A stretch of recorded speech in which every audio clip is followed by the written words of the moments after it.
Le président de la République annonce depuis Zouérat l'élargissement de la zone de prospection artisanale sur une superficie de plus de 100 000 km².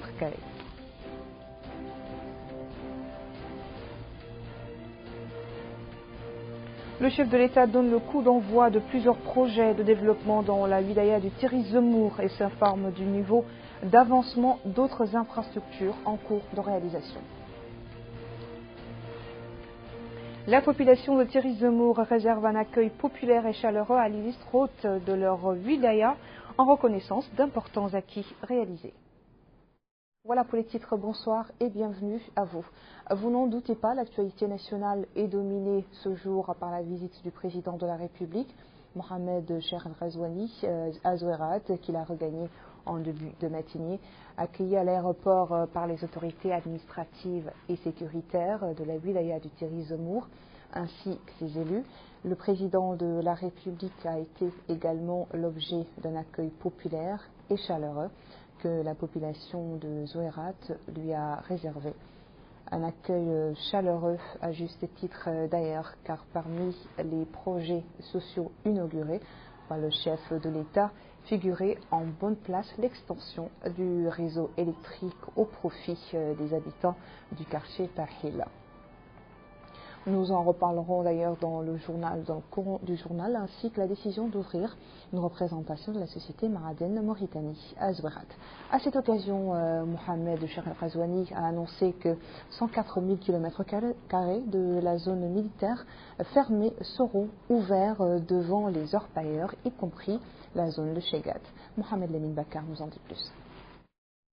Dans son discours à l'occasion de l'ouverture de la nouvelle antenne de la société Ma'aden Mauritanie à Zouérat, le président de la République, Mohamed Cheikh Al-Ghazouani, a d'abord félicité les orpailleurs pour le travail qu'ils accomplissent et les défis énormes qu'ils consentent, précisant que cet effort participe à l'impulsion du développement social et économique du pays. Il a ajouté que le slogan de la société Ma'aden Mauritanie, extrayons notre minerai par la force de nos bras, pour le développement du pays est un slogan hautement significatif qui doit amener les concernés à redoubler d'activité. S'agissant des investisseurs, le président de la République a indiqué qu'ils sont des citoyens qui travaillent avec leurs propres moyens afin de renforcer les revenus de leur pays, les invitant par la même occasion à poursuivre dans cette voie. Le président de la République, Mohamed Cheikh Al-Ghazouani, a soulevé des remarques relatives au manque d'expérience et d'encadrement qui ont été la cause de plusieurs pertes en vies humaines.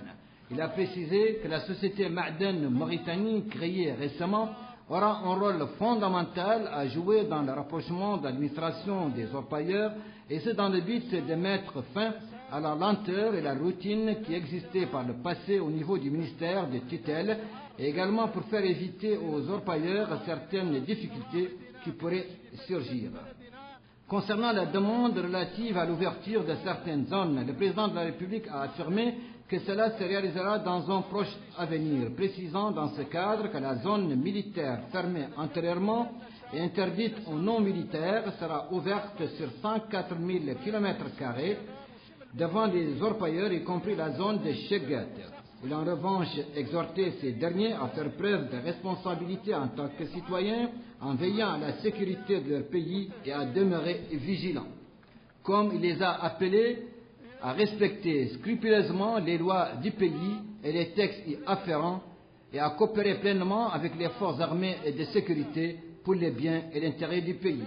Outre le rendement que génère cette activité et ses répercussions positives sur l'économie du pays, elle présente, a dit le président de la République, des dangers sur le plan environnemental et sanitaire et au niveau des pâturages, des animaux et des ressources hydriques. Le président de la République a enfin demandé à la société Ma'aden Mauritanie de coordonner étroitement avec les secteurs de la santé, de l'environnement durable, particulièrement dans les domaines de la formation sollicités par les orpailleurs et les acteurs opérant dans le domaine du traitement de l'or et ses dérivés.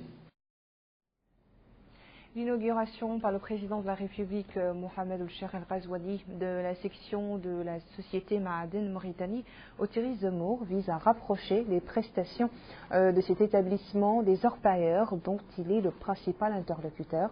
L'expérience de la société Ma'aden Mauritanie et la compétence de son personnel sont susceptibles, a dit le ministre du Pétrole, de l'Énergie et des Mines, Abdeslam Mohamed Saleh, de résoudre l'équation consistant à offrir un environnement adéquat aux investisseurs. Bakar Beylaba. L'exploration aurifère artisanale a commencé en 2016 dans des circonstances exceptionnelles. Plus de 20 000 personnes opèrent dans cette activité. C'est la ruée vers l'or.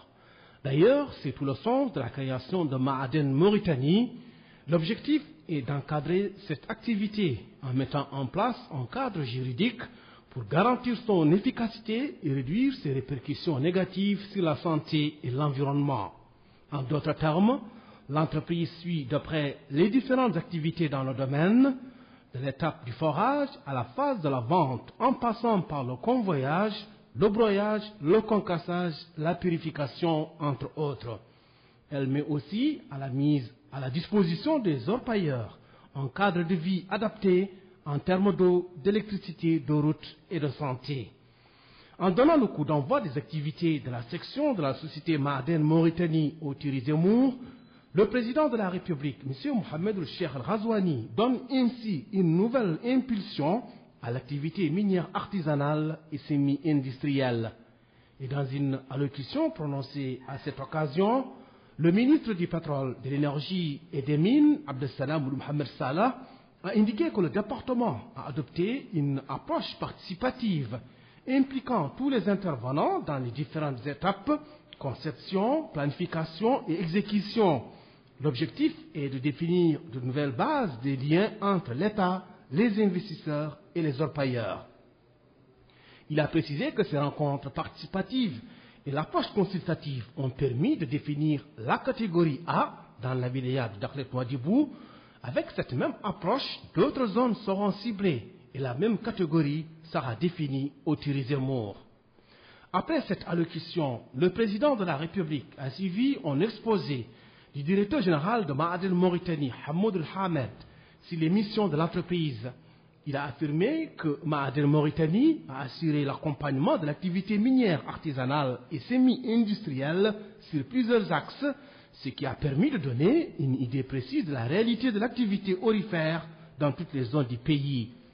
Au sujet du bilan des activités, l'entreprise a réalisé une étude définissant les problématiques, identifiant les défis et leur proposant des solutions concrètes. À cela s'ajoutent des visites sur les zones d'exploitation et des rencontres et concertations avec les partenaires sur un éventuel recensement de tout ce qui s'active dans l'extraction de l'or. Les citoyens n'ont pas manqué de saluer les efforts déployés par l'État pour encadrer l'activité minière artisanale et semi-industrielle. À noter que la société Ma'aden Mauritanie a ouvert 11 nouveaux sites d'orpaillage précédemment classés comme zones militaires fermées. L'autre grand projet inauguré par le président de la République concerne les nouvelles installations de traitement du minerai de fer à la mine de TO14 relevant de la Société nationale industrielle et minière, SNIM. Cette réalisation financée à hauteur de 56 millions d'euros par la SNIM permettra à l'entreprise d'augmenter sa production en minerai de fer de 2 millions de tonnes par an. Mohamed El-Khattab. Le président de la République, M. Mohamed El-Cheikh El-Ghazouani, a supervisé ce matin à Zouerat l'inauguration des nouvelles installations du traitement du minerai de fer à la mine de TO14 relevant de la Société nationale industrielle et minière SNIM. Arrivé sur les lieux d'inauguration des nouvelles installations de la SNIM, plus précisément aux installations de traitement du minerai de fer à la mine de TO14, le président de la République, Mohamed El-Cheikh El-Ghazouani, a été accueilli par le ministre du Pétrole, de l'Énergie et des Mines, Abdeslam Mohamed Saleh, et l'administrateur directeur général de la SNIM. Le président de la République a d'abord coupé le ruban symbolique marquant le début de l'exploitation du gisement TO14 avant d'écouter des explications sur les composantes de ces nouvelles installations et leur rôle dans l'amélioration de la production et la rentabilité de l'entreprise minière. Le président de la République a supervisé par la suite la distribution de 600 terrains au profit des travailleurs de la SNIM, habitations dont les récépissés ont été remis par la ministre de l'Habitat, de l'Urbanisme et de l'Aménagement du Territoire à l'administrateur directeur général de la SNIM, lequel les a remis à son tour aux représentants des travailleurs. La parole reviendra par la suite au ministre du Pétrole, Abdesselam Mohamed Saleh, qui soulignera que ces nouvelles installations de traitement de minerais de fer au niveau de la mine de TO14, dont la réalisation a été financée sur fonds propres de la société à hauteur de 56 millions d'euros, relève du programme stratégique de l'entreprise, faisant de l'augmentation de la capacité de production l'un de ses axes prioritaires. En plus de l'augmentation de la capacité productive de la SNIM qui sera revue à la hausse avec plus de 2 millions de tonnes, ces nouvelles installations permettront également de séparer l'extraction du minerai en créant un espace de stockage du produit avant son expédition dans les wagons, permettant par la même occasion le contrôle de la qualité du produit. Je vous en parlais au début de ce journal. Le quartier Tarhil de Zouérat a bénéficié d'une extension du réseau électrique de la société Semelec que le président a également inauguré. Désormais, ce sont plus de 500 foyers de ce quartier qui sont sortis de l'obscurité grâce à la réalisation de ce projet financé par la fondation de la SNIM qui a par la même occasion offert 11 ambulances aux structures de Thierry Zemmour. Nous reviendrons sur cet élément dans le courant de ce journal. Le président de la République a mis à profit son séjour dans la cité minière pour visiter l'unité de 600 logements construits par la société Iscan. Il a suivi les explications relatives à l'avenir de ces logements et de leur affectation aux bénéficiaires que sont les fonctionnaires et agents de l'État et les employés de la SNIM. Amina Kakan.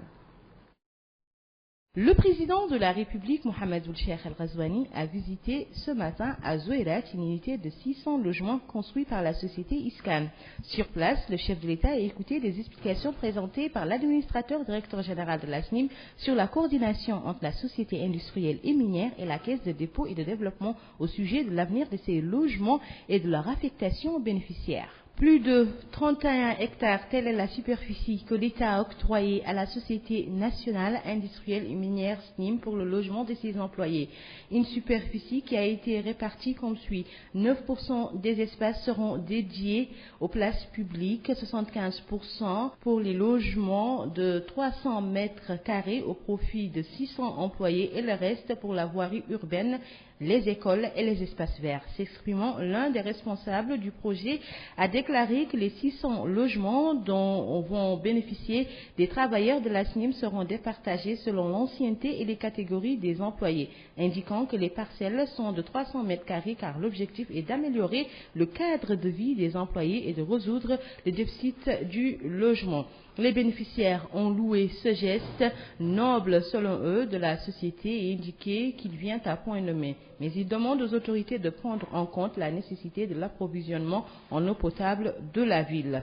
À noter que le financement de cette unité partagée à égalité entre les fonctionnaires et les agents de l'État et les employés de la SNIM s'élève à 7 662 380 000 émerus. Revenons à présent sur le quartier Tahil de Zouérat qui a bénéficié d'une extension du réseau électrique de la Semelec que le président a également inauguré. Élément signé Fatimetou Moulaïzen.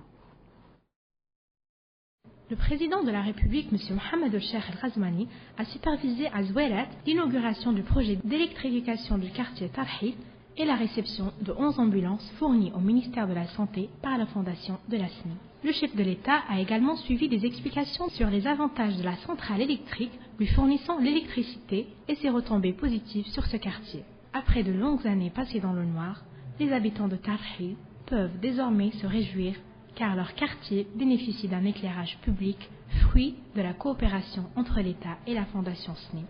Ce projet est à la hauteur de 250 millions d'ouguiyas et consiste en un transformateur électrique d'une capacité de 630 kVA assurant 500 branchements à domicile et plaçant 430 poteaux à l'intérieur des différents côtés de ce quartier, dont 100 poteaux pour l'éclairage public. S'agissant des 11 ambulances, leur coût total est de 21 millions de nouvelles ouguiyas. Ces véhicules, dont 3 seront stationnés sur la route reliant Nouakchott-Zouérat, 5 sur la route Nouakchott-Modibo et 3 destinés au centre de santé de Choum, Biroum-Mgraï et Boulou-Noir, assureront les premiers soins en cas d'accident sur ces axes et transporteront le plus rapidement possible les blessés vers les centres de santé les plus proches. Lors de son départ ce matin pour la ville de Zouérat, le président Mohamed Cheikh Al-Ghazouani a été salué par le Premier ministre Mohamed Bilal, le ministre secrétaire général à la présidence, des membres du gouvernement, le chef de l'état-major spécial du président, la directrice adjointe du cabinet du président, le wali de Nouakchott-Ouest et la présidente du conseil régional de Nouakchott. Une importante délégation composée des membres du gouvernement, des conseillers et chargés de mission à la présidence ainsi que des hommes d'affaires accompagne le président de la République.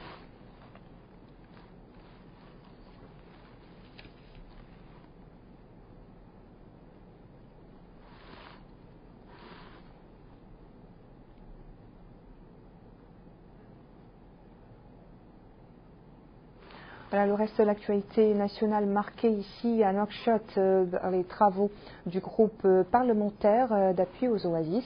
Ce groupe vise à mettre en exergue le rôle civilisationnel des oasis. Abdelrahman Hamadan. Ce groupe parlementaire, créé aujourd'hui à l'Assemblée nationale, a pour objectif l'appui et la promotion des oasis. À cette occasion, le vice-président de l'Assemblée nationale, Khatri Wil Mahmoud, a souligné l'importance des oasis et le rôle qu'elles ont toujours joué dans les civilisations authentiques, dans la diffusion du savoir et la diversité culturelle, mais aussi dans la richesse et la diversification agricole. Il a ajouté que cette richesse a connu des étapes importantes dans l'histoire de la Mauritanie, en plus de rôle joué dans la satisfaction de la plupart des besoins des populations du pays en date et en céréales, des produits qui servent par ailleurs dans les échanges commerciaux entre les habitants des oasis, leurs concitoyens et les citoyens des pays voisins.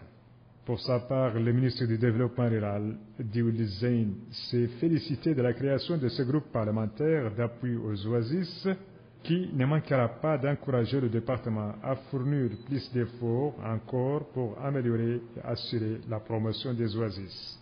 Il a indiqué que le ministère s'attelle à la recherche des voies les plus efficientes pour sauver ce secteur à travers notamment les forages de puits à des profondeurs de 600 mètres, la culture maraîchère et céréalière et l'importation de plus de 50 000 palmiers des Émirats arabes unis. De son côté, le président du groupe parlementaire, Al-Arbi Ould Jiddain, a mis en exergue l'apport culturel des oasis et leur rôle dans l'amélioration des conditions de vie des populations. Il a souligné l'importance d'initier une politique de préservation de ce qui reste de ces oasis, d'utilisation des moyens modernes pour restaurer ces espaces verts de vie, d'exploitation exemplaire des ressources et de création de projets de développement des oasis. Le groupe parlementaire envisage de créer des projets pour le développement et la protection des oasis et la création de programmes susceptibles d'améliorer la production et d'en assurer la commercialisation. Nous restons dans cet hémicycle qui a abrité ce matin les travaux de la commission de la défense qui a examiné le projet de loi modifiant certaines dispositions de la loi organique portant statut de la magistrature. C'était en présence du ministre de la Justice, Mohamed Mahmoud Cheikh Abdallahi Bouya, qui a fait une présentation sur les grandes lignes de ce projet de loi.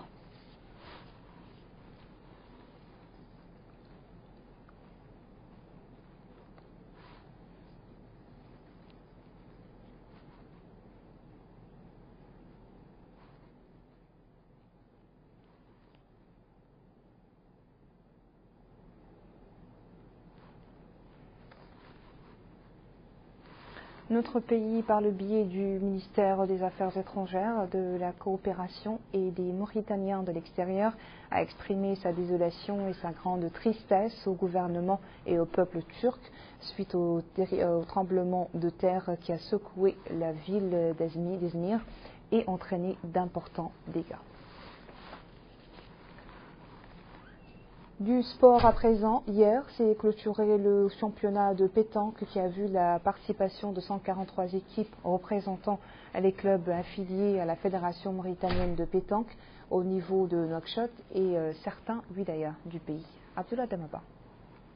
3 jours durant, 143 équipes de pétanque représentant les différents clubs de la Fédération mauritanienne de pétanque, comprenant les équipes des régions de Trizémour, de l'Adrar, de l'Inchiri, de Dakhel Nouadhibou, du Bragna et des 3 villages de la capitale ont pris part à cette première édition du championnat de pétanque des équipes de ce sport en collaboration avec la région de Nouakchott.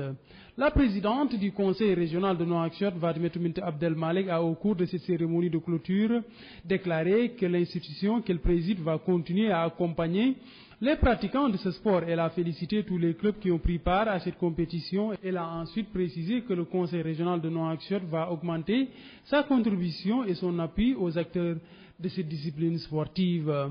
Les partenaires de cet événement n'ont pas manqué de s'exprimer ainsi. On a noté avec une grande satisfaction l'engagement et la responsabilité des dirigeants de ce sport avec qui on a travaillé, de même que le professionnalisme et la discipline de ces pratiquants, et de même que le niveau de jeu qui m'a personnellement impressionné. Et c'est pourquoi je suis tout à fait satisfait de la bonne organisation de ce tournoi. Et je dis à l'année prochaine.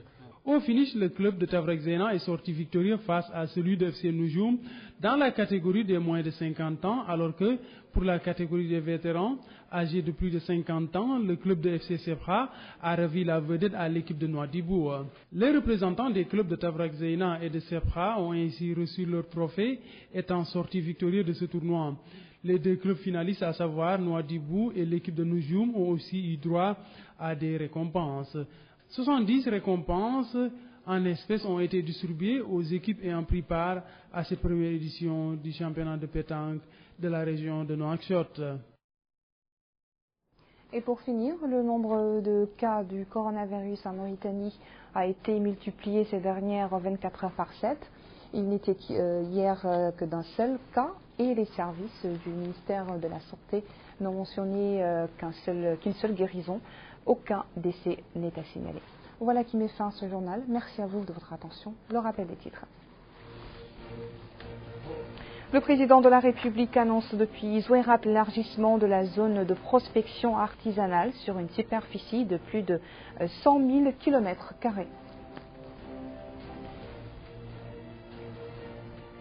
Le chef de l'État donne le coup d'envoi de plusieurs projets de développement dans la wilaya de Tirizomour et s'informe du niveau d'avancement d'autres infrastructures en cours de réalisation. Et la population de Tirizomour a réservé un accueil populaire et chaleureux à l'illustre-hôte de leur wilaya en reconnaissance d'importants acquis réalisés. Voilà, très bonne suite de programme sur El Mauritanien. Bonsoir.